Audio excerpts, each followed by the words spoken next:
नमस्कार, मैं हूं आपके साथ कविता राणा।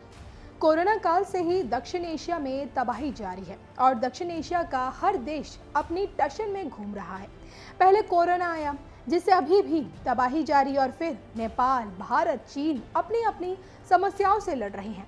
इस बीच भारत और चीन के बीच सीमा पर जारी तनाव फिलहाल कम होता नहीं दिख रहा है और अब खबर आ रही है कि चीन पाकिस्तान के ग्वादर पोर्ट के नज़दीक हाई सिक्योरिटी कंपाउंड बना रहा है और इसकी संभावना है कि चीन नौसैनिक अड्डे के लिए इसका उपयोग करे।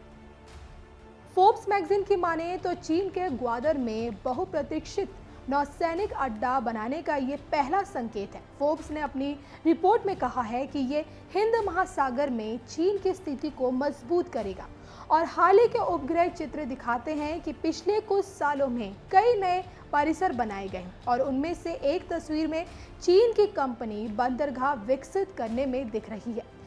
तो यहाँ हम आपको एक बात बताते चलें कि पाकिस्तान के तट के पश्चिमी छोर पर स्थित ग्वादर चीन के बेल्ट एंड रोड इनिशिएटिव में एक प्रमुख बंदरगाह है। इससे पाकिस्तान होते हुए दक्षिण एशिया के चारों ओर चीन के सामान ले जाने में मदद मिलेगी और पहली बार जनवरी 2018 में चीन के द्वारा एक नौसैनिक अड्डे की योजना बनाने की सूचना मिली थी और हालांकि आधिकारिक रूप से इसकी कभी पुष्टि नहीं हुई।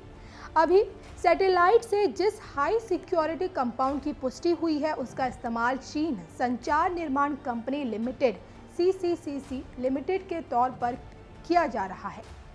ये चीन के प्रमुख सरकारी कंपनी है जो चाइनीज सिविल इंजीनियरिंग प्रोजेक्ट में शामिल है। हालांकि इस क्षेत्र में कुछ हद तक सुरक्षा सामान्य है, लेकिन यहाँ देखे गए सुरक्षा का स्तर व्यापक है।